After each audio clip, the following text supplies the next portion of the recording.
Langit pagi di desa Sukasari masih memeluk kabut tipis ketika Laras mengangkat tutup kukusan bambu di dapur kayunya. Asap hangat langsung mengepul, membawa aroma manis khas apem yang baru matang, harum yang sudah menjadi bagian dari hidupnya sejak suaminya meninggal 2 tahun lalu. Dapur kecil itu, meskipun sempit dan sudah mulai lapuk, adalah tempat di mana harapan dan ketegaran bercampur dalam adonan sederhana. Laras, perempuan 33 tahun, mengenakan daster polos dan kain penutup kepala. Tangannya lincah membalik apem di atas cetakan logam tua. Meski beberapa bagian mulai mengelupas, ia masih setia menggunakannya karena tak punya cukup uang untuk membeli yang baru. Di sudut dapur, duduk Aluna, putrinya yang baru berusia 7 tahun. Rambutnya dikuncir 2, matanya berbinar meski masih mengantuk. Ia tengah mengikat plastik-plastik kecil untuk membungkus apem, tugas yang ia anggap penting setiap pagi. "Ibu, ini udah cukup belum buat satu tampah?"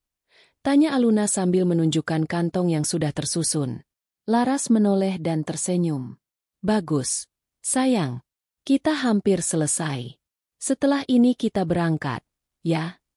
Seperti biasa, setelah semua apem terbungkus rapi, Laras dan Aluna bersiap.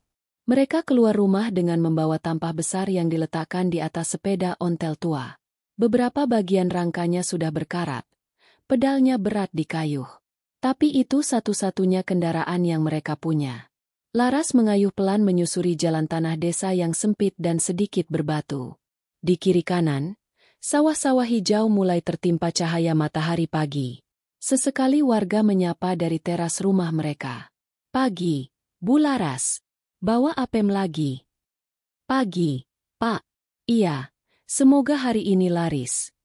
Setiap pagi, rute mereka hampir sama. Dari warung kecil di pinggir jalan, lalu ke lapak sayur di pasar desa. Di sana, Laras biasanya berdiri di sudut, menyusun apem di atas tampah rotan, dan memanggil pembeli. Beberapa hari, apem laku semua. Tapi hari-hari lain, masih ada sisa yang harus dibawa pulang.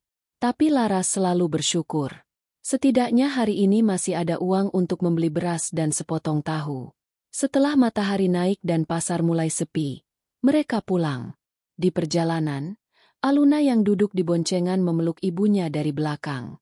"Bu, apem ibu itu paling enak di dunia," ucapnya pelan. Laras tak menjawab. Ia hanya tersenyum dan mengayuh sedikit lebih pelan, seolah ingin memperpanjang momen itu.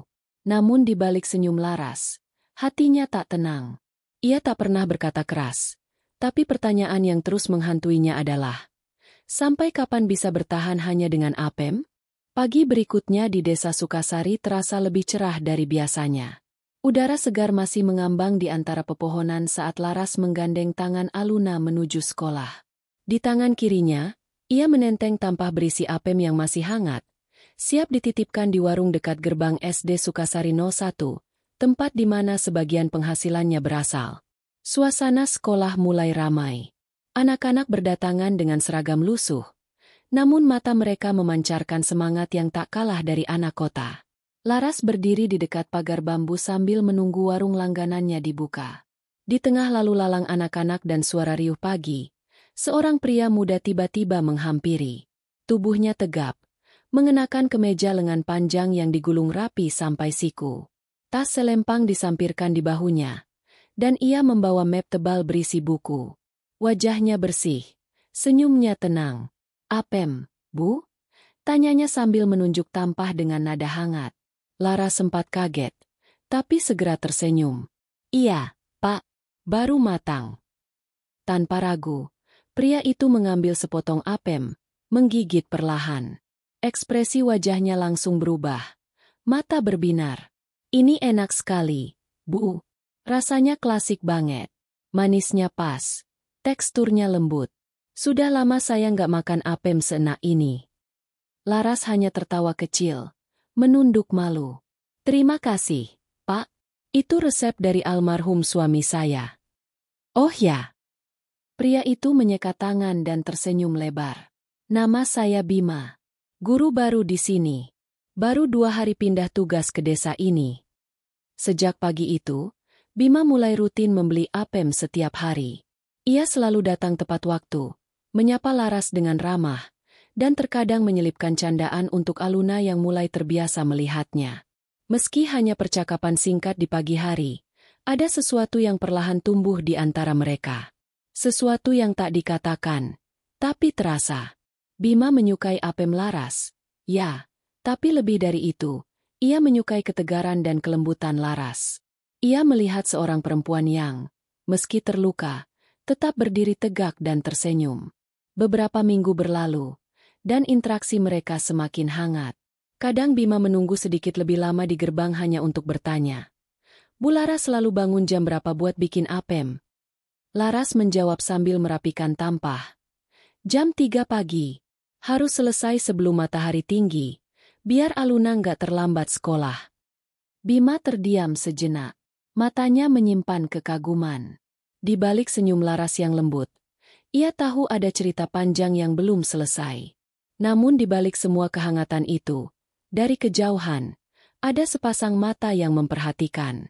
Tatapan curiga, dari seseorang yang mengenal masa lalu Laras lebih dalam dari yang lain. Dan seperti apem yang lembut di luar tapi butuh api untuk matang di dalam, kisah mereka pun mulai memasuki ujian yang lebih panas.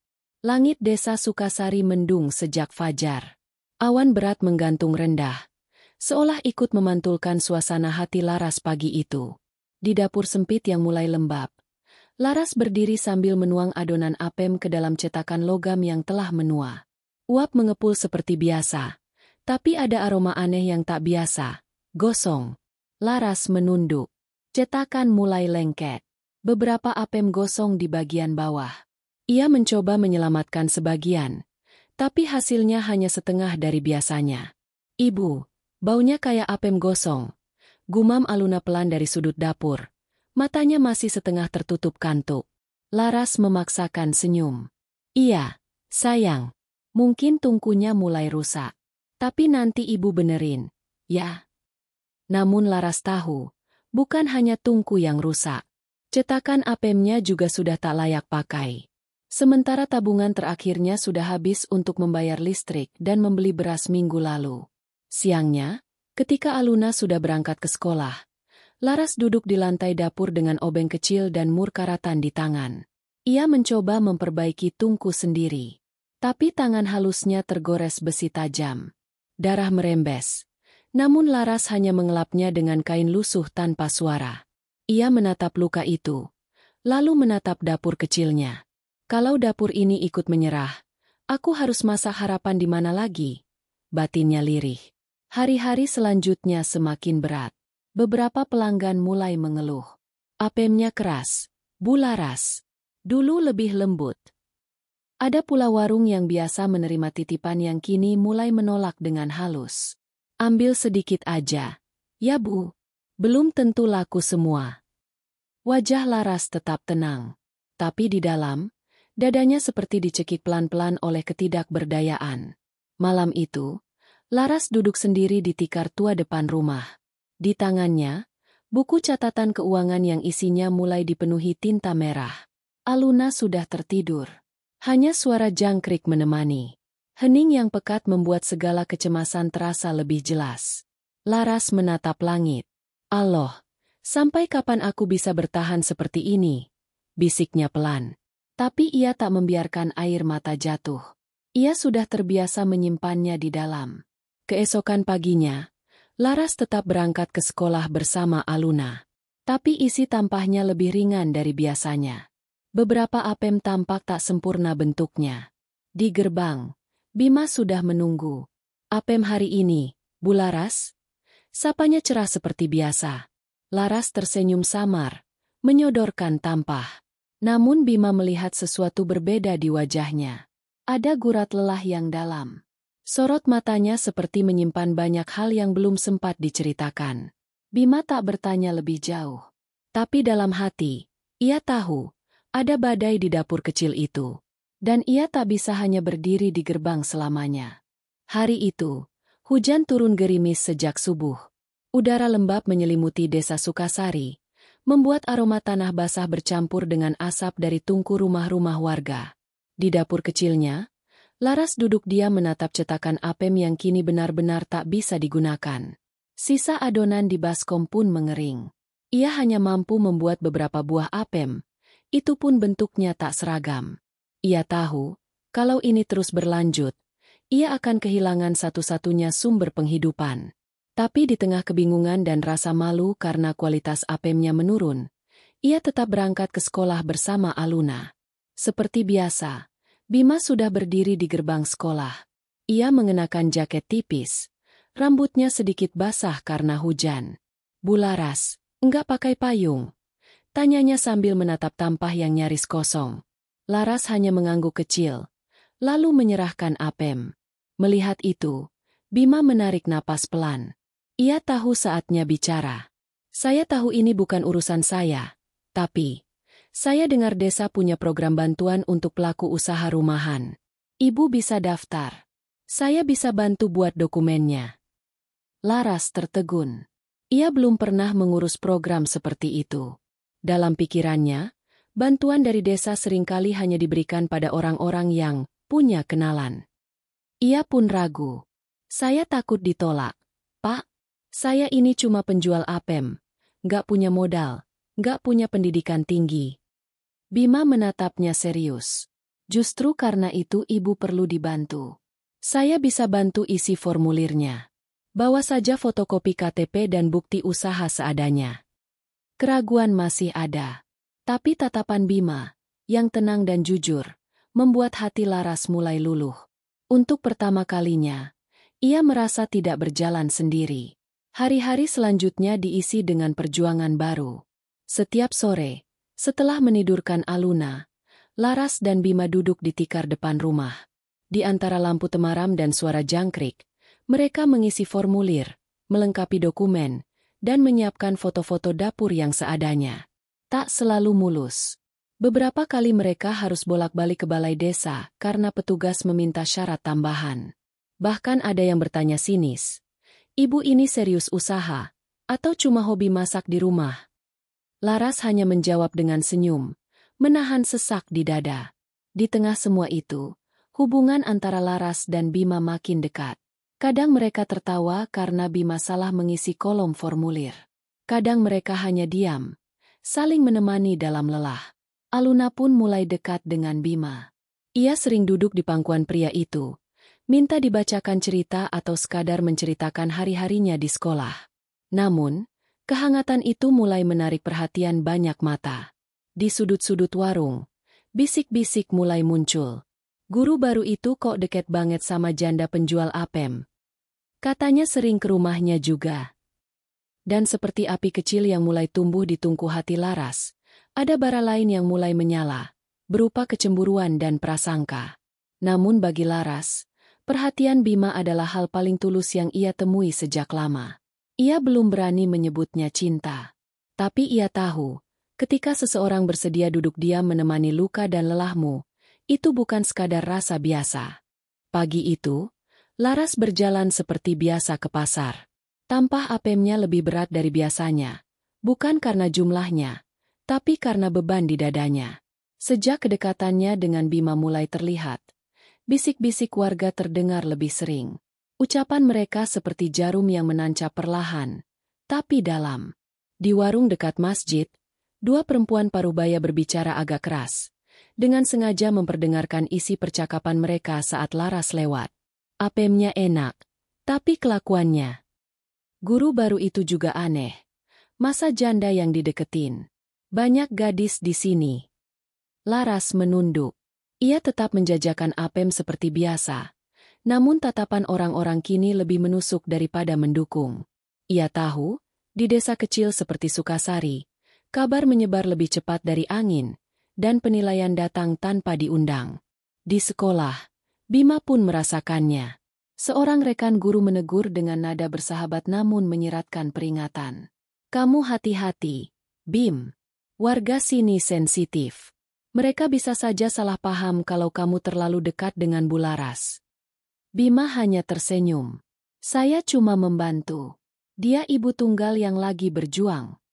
Tapi yang orang lihat beda. Kata-kata itu menggantung di kepalanya. Ia tahu dunia tak selalu ramah terhadap niat baik, apalagi jika terbungkus dalam gosip. Siang itu, Bima datang ke rumah Laras. Wajahnya muram, tidak seperti biasanya. Laras sedang menjemur kain. Ia tahu, perbincangan akan mengarah ke apa yang mereka sama-sama rasakan. Maaf kalau kehadiran saya bikin ibu kesulitan, ucap Bima pelan. Laras hanya menggeleng. Saya nggak nyalahin siapa-siapa. Tapi, saya lelah. Mereka duduk diam di teras, tak saling menatap. Hanya suara angin yang lewat pelan. Bima ingin berkata bahwa perasaan mereka tidak salah. Tapi di desa seperti ini, cinta bukan hanya soal dua hati, melainkan puluhan mata yang tak pernah tidur. Sejak hari itu, Laras mulai menjaga jarak. Ia tak datang ke sekolah lagi. Apemnya hanya dititipkan lewat Aluna. Saat Bima mencoba menyapa di jalan, Laras hanya tersenyum tipis lalu berlalu. Namun badai tak datang sendirian. Malam itu, Laras terbangun karena mendengar suara batu terjatuh dari kamar Aluna. Ia bergegas masuk dan menemukan tubuh kecil putrinya menggigil hebat. Keningnya panas, napasnya berat, bibirnya pucat. Aluna! Allah! Laras memeluk erat tubuh putrinya. Panik menguasai dirinya. Ia tak tahu harus kemana. Obat pun tak punya. Pagi harinya, meski hati resah, Laras tetap membuka tungku. Ia membuat adonan apem dengan tangan gemetar. Sambil bekerja, ia terus mengintip ke kamar. Aluna belum juga bangun. Di tengah kepanikan itu, terdengar suara dari luar. Assalamualaikum. Bima berdiri di depan pintu, membawa plastik berisi obat dan buah. Mbak Rumi bilang Aluna sakit. Saya khawatir, ucapnya sambil masuk perlahan. Laras tak mampu berkata banyak. Matanya sembab. Ia hanya mengangguk lemah. Biar saya bantu buat dan antar apem hari ini, kata Bima tiba-tiba. Laras tersentak. Pak Bima, itu terlalu. Enggak, saya ikhlas. Ajarin saya bikin apem. Laras akhirnya menyerah. Ia menunjukkan cara menakar, mengaduk, dan memanggang. Bima bekerja cekatan meski beberapa apem gosong dan bentuknya aneh. Siang itu, ia pergi mengantarkan apem ke warung-warung langganan Laras. Warga yang melihatnya membawa tampah sempat terkejut. Guru Bima jualan apem. Lagi belajar jadi orang baik. Jawabnya dengan senyum. Di rumah, Laras duduk di samping Aluna, menyuapi bubur dan mengganti kompres di dahinya. Tangannya gemetar, namun hatinya terasa hangat. Ia tak pernah menyangka bahwa seseorang benar-benar mau turun ke dapur, membantu di saat dirinya nyaris menyerah. Sore harinya, Bima kembali, menyerahkan catatan penjualan. Enggak banyak, tapi cukup buat beli lauk dan vitamin, katanya sambil menyerahkan uang. Laras menatapnya, mata berkaca-kaca. Terima kasih, Pak Bima. Saya benar-benar enggak tahu harus bilang apa. Cukup bilang, jangan nyerah, karena saya yakin, apem ini, dan senyum Bu Laras, masih punya harapan yang layak dijaga. Malam itu, Laras memeluk Aluna lebih erat dari biasanya. Di luar, hujan masih turun pelan.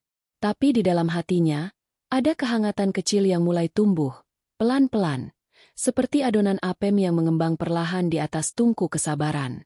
Matahari baru naik ketika Laras membuka pintu depan. Udara pagi masih menyisakan aroma tanah basah dari hujan semalam. Ia ingin menyapu halaman seperti biasa, tetapi pandangannya tertuju pada selembar amplop lusuh yang terselip di sela pagar bambu. Tak ada nama pengirim, hanya kertas yang sudah agak lembab dan sedikit sobek di ujung. Dengan perasaan campur aduk, Laras membuka amplop itu perlahan. Saat matanya mulai membaca, dadanya langsung terasa sesak. Surat itu dari Bu Gini, ibu mertuanya, yang telah menghilang sejak suaminya meninggal 4 tahun lalu. Dengan nada dingin dan resmi, Bu Gini menuntut agar Laras dan Aluna segera mengosongkan rumah. Ia menyatakan bahwa rumah itu dibangun di atas tanah keluarga dan tercatat atas nama almarhum suaminya. Karena Laras tidak memiliki sertifikat, ia dianggap hanya menumpang. Laras terduduk di kursi bambu, memeluk surat itu erat-erat seolah menahan sesuatu agar tidak pecah. Air matanya jatuh pelan. Rumah ini adalah satu-satunya tempat berlindungnya. Tempat kenangan terakhir bersama suaminya. Tempat Aluna tumbuh. Ia telah merawatnya, memperbaiki atap bocor, menambal dinding lapuk, bahkan menyambung saluran air sendiri. Tapi sekarang, semuanya bisa direbut begitu saja? Sore harinya, Bima datang membawa buku cerita dan sekotak camilan untuk Aluna. Saat melihat wajah Laras yang murung, ia langsung tahu ada sesuatu yang tidak beres. Ada apa? Tanya Bima lembut. Laras menyerahkan surat itu dengan tangan gemetar. Bima membacanya dengan seksama, lalu menatap Laras dengan rahang mengeras. Ini, enggak bisa dibiarkan. Kamu punya hak atas rumah ini. Udah bertahun-tahun kamu tinggal dan merawat tempat ini. Tapi saya nggak punya surat, Pak Bima. Suara Laras lirih. Kalau dia datang bawa pengacara? Atau lapor ke warga? Bima diam sesaat. Kita bisa konsultasi ke balai desa. Jangan hadapi ini sendiri. Saya akan temani. Hari-hari berikutnya Laras hidup dalam kecemasan. Ia tetap menjalankan usaha, tetap menjaga Aluna. Namun bayang-bayang kehilangan rumah terus menghantui. Beberapa warga mulai mendengar kabar itu dan berbisik-bisik lagi. Akan diusir, katanya. Katanya rumah itu warisan, bukan hak jandanya. Harusnya dia dari dulu keluar. Enggak enak tinggal tanpa surat. Namun Laras bertahan. Ia mengikuti saran Bima dan datang ke balai desa membawa surat dan kronologi. Kepala desa menyambut dengan baik. Bahkan menjanjikan mediasi resmi dengan pihak keluarga almarhum. Malam sebelum mediasi, Laras duduk menatap dinding rumah kayu yang mulai lapuk. Tangannya mengusap lantai bambu yang selalu ia bersihkan setiap pagi. Rumah ini bukan sekadar tempat tinggal. Ia adalah saksi dari setiap air mata, setiap perjuangan, dan setiap langkah bangkitnya. Ia memejamkan mata, menenangkan diri. Kali ini, perjuangan akan lebih berat. Tapi ada satu hal yang membuatnya tetap berdiri. Ia tidak lagi sendiri. Hari mediasi tiba. Balai desa pagi itu tampak lebih ramai dari biasanya. Di ruang tengah, Laras duduk tenang meski tangannya dingin. Wajahnya tampak datar. Namun di dalam dadanya badai berkecamuk. Di sampingnya, Bima duduk sebagai pendamping. Matanya awas. Tangannya siap menopang jika Laras goyah. Di hadapan mereka, duduk Bugini. Perempuan tua itu tak banyak berubah. Wajahnya keras. Matanya tajam seperti masa lalu yang tak pernah benar-benar selesai. Kepala desa membuka pertemuan dengan nada hati-hati. Ia menekankan bahwa mediasi ini bertujuan untuk mencari jalan damai. Bugini, ucapnya. Mbak Laras sudah menempati rumah itu selama bertahun-tahun sejak suaminya wafat. Ia merawat, memperbaiki, dan menjalankan usaha dari dapur rumah itu. Apa tidak bisa dicari jalan tengah? Bugini menatap Laras dengan tajam. Saya hanya menuntut keadilan. Itu rumah anak saya. Sekarang saya tua. Saya butuh tempat tinggal. Masa saya harus ngontrak? Laras menggigit bibir bawahnya, menahan kata-kata yang hampir meledak. Ia tahu, jika ia ikut terpancing, akan makin banyak mata yang menghakimi. Setelah menarik napas dalam-dalam, Laras berkata pelan tapi tegas. Kalau ibu butuh rumah itu, saya akan bayar ganti rugi. Saya tidak mau berperkara. Saya hanya ingin anak saya tumbuh tanpa melihat ibunya bertengkar dengan keluarga. Semua terdiam. Bahkan kepala desa menoleh. Terkejut. Ganti rugi? Tanya Bugini, suaranya sinis. Berapa? Saya akan jual sebagian hasil usaha. Saya butuh waktu. Tapi saya mau menyelesaikan ini baik-baik. Rumah itu bukan soal tembok dan atap. Itu tempat saya membesarkan Aluna dengan susah payah. Saya rela berkorban, asal damai.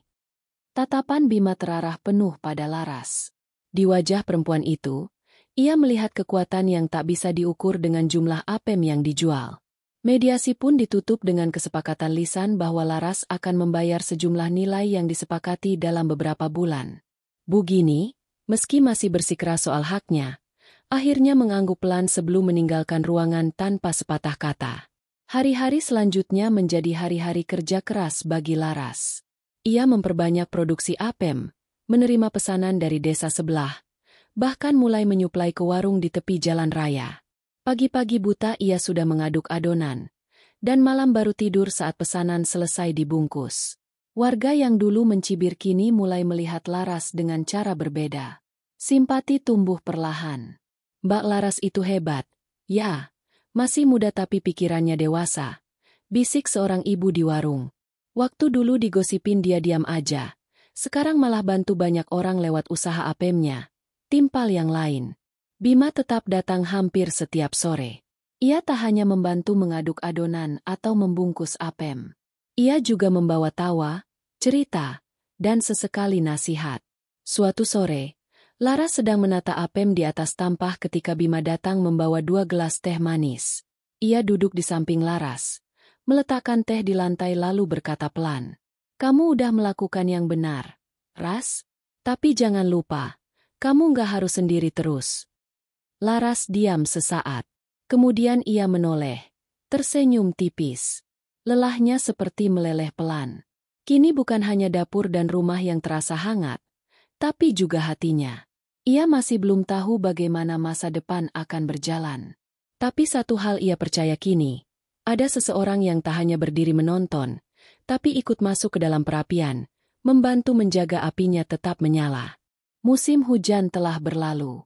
Desa Sukasari tampak lebih cerah, sawah-sawah mulai menghijau kembali, dan udara pagi membawa aroma yang akrab bagi siapapun yang melewati gang kecil menuju SD Sukasari 01, aroma apem hangat dari dapur Laras.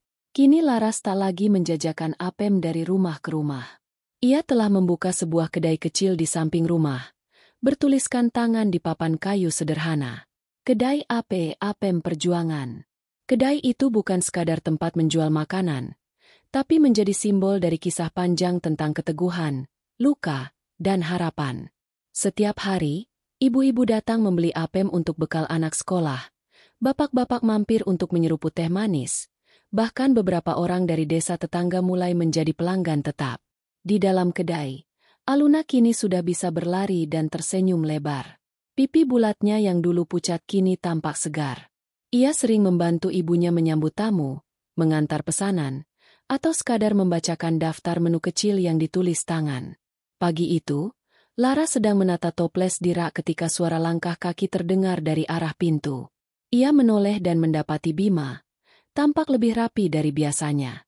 Kemeja putihnya disetrika licin, rambutnya disisir ke samping, dan di tangannya ia menggenggam kotak kecil dari kain bludru coklat. Pagi, Laras. Sapanya sambil tersenyum. Pagi, Pak Guru. Jawab Laras sambil terkekeh pelan.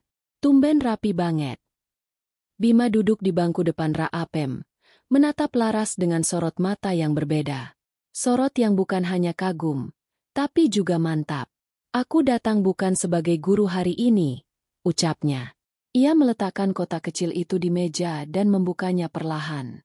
Sebuah cincin sederhana, berkilau dalam cahaya pagi yang masuk lewat jendela bambu. Aku tahu perjalanan kita nggak mudah. Kita jalan pelan-pelan. Tapi aku nggak ingin terus di luar pintu. Aku ingin ikut bantu buka jendela tiap pagi, jaga api tungku, dan tumbuhkan senyum di wajah kamu dan Aluna. Laras terdiam. Bahkan Aluna yang sedang menyapu di pojok ikut menoleh. Senyum kecil mulai menyungging di bibir mungilnya. Aku ingin jadi bagian dari keluarga ini. Laras, maukah kamu menikah denganku? Suasana mendadak hening. Di luar, beberapa ibu yang sedang antre membeli apem mulai memperhatikan. Lalu satu-satu mereka ikut tersenyum. Laras menatap Bima. Hatinya gemetar, bukan karena ragu, tapi karena haru. Ia menoleh ke Aluna, yang kini berdiri sambil mengangguk pelan. Lalu kembali menatap Bima. Dengan mata berkaca-kaca dan bibir bergetar, ia mengangguk perlahan. Iya, aku mau. Tepuk tangan spontan pecah dari para pembeli. Beberapa bahkan bersorak kecil.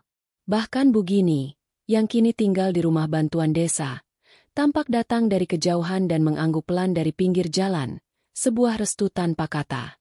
Hari itu, kedai ape tidak hanya menjual apem.